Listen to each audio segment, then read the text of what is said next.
Hello दोस्तों, मैं हूं जगदीश जोशी। आज के इस वीडियो में हम लोग अपने इल्यूमिनेटेड पुश बटन्स के बारे में डिस्कस करने वाले हैं कि इल्यूमिनेटेड पुश बटन्स जो होते हैं उनके कनेक्शन किस तरीके से हम लोग करते हैं। ओके, मेरे पास वीडियोस के नीचे कमेंट सेक्शन में और व्हाट्सएप पे भी कई बार ये डाउट आया हुआ है कि ये इल्यूमिनेटेड पुश बटन्स जो होते हैं इसमें हम लोग कैसे इनके इंडिकेटर्स के कनेक्शन करते हैं। बिल्कुल डिटेल में समझाऊंगा आप लोगों को। बाकी अगर आप लोग बिल्कुल basic to advance courses join करना चाहते हो तो आप लोग वीडियो के नीचे डिस्क्रिप्शन में दिए हुए लिंक से कोर्सेज भी ज्वाइन कर सकते हो। अभी देखो, दो टाइप के पुश बटन्स होते हैं हम लोगों के पास। एक तो होते हैं नॉर्मल पुश बटन्स, ठीक है। ये वाला जो आपको पुश बटन दिख रहा है एनओ और एनसी पुश बटन्स, ये नॉर्मल पुश बटन है, ठीक है। इनमें कोई भी इंडिकेशन वगैरह ये सब कुछ आप लोगों को नहीं मिलने वाला है। ओके, और एक होते हैं हम लोगों के इल्यूमिनेटेड पुश बटन्स या फिर इल्यूमिनेटेड सिलेक्टर स्विच, ठीक है। ये हम लोगों का सिलेक्टर स्विच है।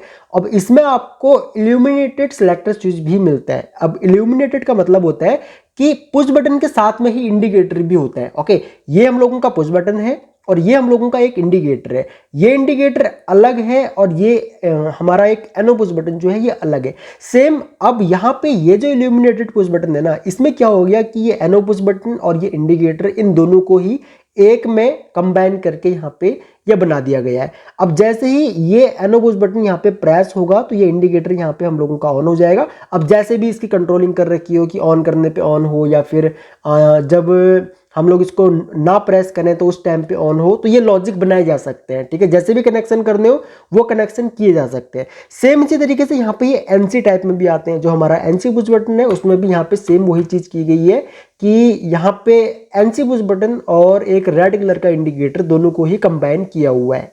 अब इसके अगर बैक साइड में हम लोग देखें तो यहाँ पे लिखा हुआ है, ये आपको उल्टा दिख रहा होगा क्योंकि ये ऐसे ही रखा हुआ है यहाँ पे, ठीक है। अब यहाँ पे अगर आप लोग देखोगे ना तो यहाँ पे जो ये X1 और X2 है ये दो टर्मिनल्स इंडिकेटर के होते हैं। ओके, जो हमारा ये एनो पुश बटन है यानी कि एनो टाइप है इल्यूमिनेटेड पुश बटन, तो यहाँ पे 3 और 4 नंबर जो है ये तो इसका एनो का एक जैसे नॉर्मल हम लोगों के पुश बटन में एलिमेंट होता है वैसे ही लगा हुआ है।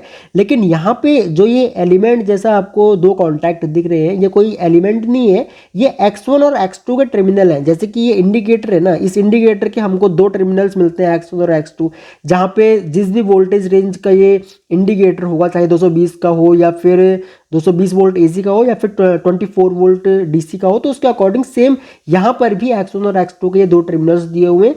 जिस भी वोल्टेज रेंज का इसका इंडिकेटर होगा वो हमको यहाँ पे सप्लाई देना पड़ेगा और हम लोगों का इंडिकेटर ऑन हो जाएगा। तो चलिए समझते हैं अब कि कैसे हम लोग इसके कनेक्शंस करते हैं। अब देखो, इल्यूमिनेटेड पुश बटन को समझने के लिए मैंने यहाँ पे एक स्नाइडर का कॉन्टैक्टर लिया हुआ है और एक यहाँ पे मैंने अलग से इंडिकेटर लिया हुआ है और एक एनो पुश बटन है और एक एनसी पुश बटन है। अब हम लोग क्या काम करते हैं, जो ये ग्रीन कलर का इंडिकेटर होता है ये इल्यूमिनेटेड पुश बटन में यहाँ पे एनो पुश बटन के साथ में होता है। अगर यहाँ पे रेड कलर का मान के चलो इंडिकेटर होता तो वो हमारा एनसी पुश बटन के साथ में होता है, ठीक है। अब जो हमारे पुश बटन होते हैं ना, इल्यूमिनेटेड पुश बटन्स जो होते हैं वो इंडिकेटर एनो और एनसी जो पुश बटन्स होते हैं उनके अंदर ही इनबिल्ड होते हैं। ओके, अब यहाँ पे इनके कनेक्शन किस तरीके से होते हैं वो हम लोग समझ लेते हैं। सबसे पहले तो कॉन्टैक्टर में जो A1 और A2 ये टर्मिनल्स जो होंगे ये कॉइल के टर्मिनल्स होंगे, ठीक है। मैं यहाँ पे कॉइल बना देता हूँ, ये कॉइल के टर्मिनल्स होंगे दोनों के दोनों, ठीक है। तो अब मैं एक काम करता हूँ, अभी मान के चलो कि हम लोगों का जो A2 है या फिर जो ये कॉन्टैक्टर है ये 220 वोल्ट पे काम करता है, ठीक है। 220 वोल्ट की इसकी कॉइल है। तो मैं एक काम करूंगा, यहाँ पे जो इसका A2 है ना, A2 पे मैं न्यूट्रल कनेक्ट कर दूंगा। अब हम लोग कोशिश ये करते हैं कि जिस भी वोल्टेज में हम लोग कंट्रोलिंग कर रहे हैं, अगर मेरा कॉन्टैक्टर ये 220 वोल्ट का है तो मैं जो इल्यूमिनेटेड पुश बटन, अब मान के चलो आप कि ये जो पुश बटन है हमारे और ये इंडिकेटर है ये इल्यूमिनेटेड पुश बटन है, ठीक है। ये ग्रीन कलर का जो पुश बटन है ये इल्यूमिनेटेड पुश बटन है क्योंकि मैंने इंडिकेटर को इसके यहाँ पे अलग कर दिया इसको, ठीक है। अब यहाँ पे होगा क्या कि जो इल्यूमिनेटेड पुश बटन होना चाहिए वो भी आपका 220 वोल्ट का होना चाहिए, ठीक है। उससे क्या होता है कि कंट्रोलिंग थोड़ी सी इजी हो जाती है।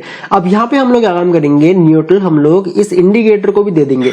जो हमारा इल्यूमिनेटेड पुश बटन होता है वहां पर भी जो इंडिकेटर के दो टर्मिनल्स निकले हुए होते हैं जहां पे हम लोग उसकी पावर के सप्लाई उसको देंगे। जैसे कि मैंने आप लोगों को पहले ही इल्यूमिनेटेड जो पुश बटन था हमारा उसके साथ में मैंने आप लोगों को दिखाया था। अब इसका जो दूसरा वाला टर्मिनल जो यहाँ पे रह गया, अब इसकी हमको यहाँ पे कंट्रोलिंग करनी है, ठीक है। अब हम लोग क्या काम करेंगे, ये मान के चलो हम लोगों का एक लाइन वायर आया और हमने सबसे पहले इसको दे दिया अपने एनसी पुश बटन में। एनसी पुश बटन का आउटपुट निकला उसको हमने दे दिया अपने एनओ पुश बटन के इनपुट में, और एनओ पुश बटन का जो आउटपुट निकला उसको मान के चलो हम लोगों ने यहाँ पे कनेक्ट कर दिया सीधा अपने A1 टर्मिनल पे, ठीक है। तो ये हो गया हम लोगों का कॉन्टैक्टर यहाँ पे ऑन हो गया, ठीक है।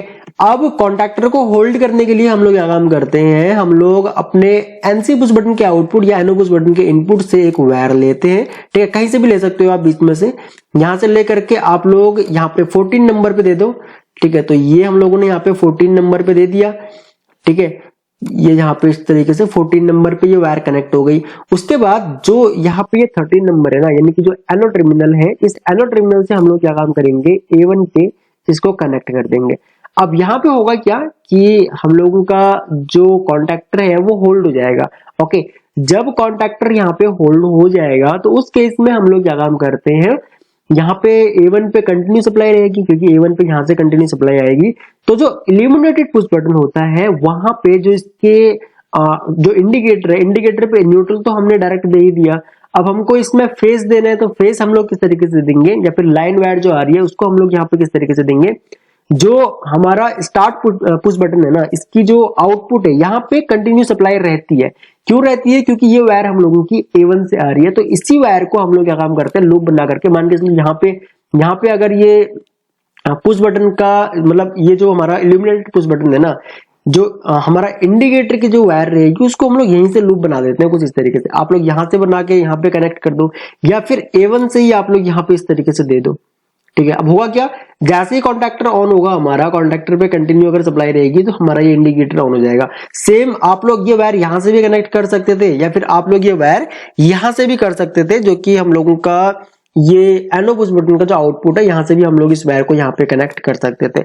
तो उससे क्या होता है कि एनो पुश बटन जैसे ही प्रेस होगा कॉन्टैक्टर हमारा होल्ड होगा, कॉन्टैक्टर के होल्ड होते ही ये तो इसको एनो कर देगा यहाँ से, लेकिन यहाँ पे हमारी फिर भी सप्लाई रहेगी क्योंकि यहाँ पे A1 पे कंटिन्यू सप्लाई रहेगी क्योंकि हम लोगों ने इसको यहाँ पे होल्डिंग दी हुई है, ठीक है। और ये वायर सीधा यहीं से ही आ रही है तो यहाँ पे हमारी सप्लाई रहती है। तो यहीं से हम लोग क्या काम करते हैं, अपने जो इंडिकेटर है यानी कि जो इल्यूमिनेटेड पुश बटन का जो इंडिकेटर वाला जो टर्मिनल्स होते हैं वहां पे हम लोग वायर कनेक्ट कर देते हैं और वो हमारा इंडिकेटर हमको ऑन शो करता है इस तरीके से, ठीक है। तो ये बहुत सिंपल सा प्रोसेस होता है, बहुत सिंपल से इसके कनेक्शन होते हैं। कुछ लोगों ने क्वेश्चन किया था इस टॉपिक के ऊपर, तो मैंने सोचा चलो आपको ये छोटा सा टॉपिक समझा देता हूं। आई होप कि समझ में आया होगा आप लोगों को। और सेम इसी तरीके से जो NC type illuminated push button होते हैं उनके भी कनेक्शन होते हैं। सो आई होप कि आप लोगों को समझ में आया होगा। बाकी इस टॉपिक से रिलेटेड कोई भी अगर आप लोगों का डाउट हो तो आप लोग वीडियो के नीचे कॉमेंट करके मुझसे पूछ सकते हो। बाकी अगर आप लोग इस चैनल पर न्यू हो तो चैनल को आप लोग सब्सक्राइब कर सकते हो। बगल में जो बेल आइकन है उसको भी ऑन कर लेना ताकि आपको हमारी सभी न्यू वीडियोस नोटिफिकेशन लगातार मिलता रहे। सो इस वीडियो लेक्चर में इतना ही गाइस, थैंक्स फॉर वॉचिंग। मिलते हैं अपने नेक्स्ट वीडियो लेक्चर में।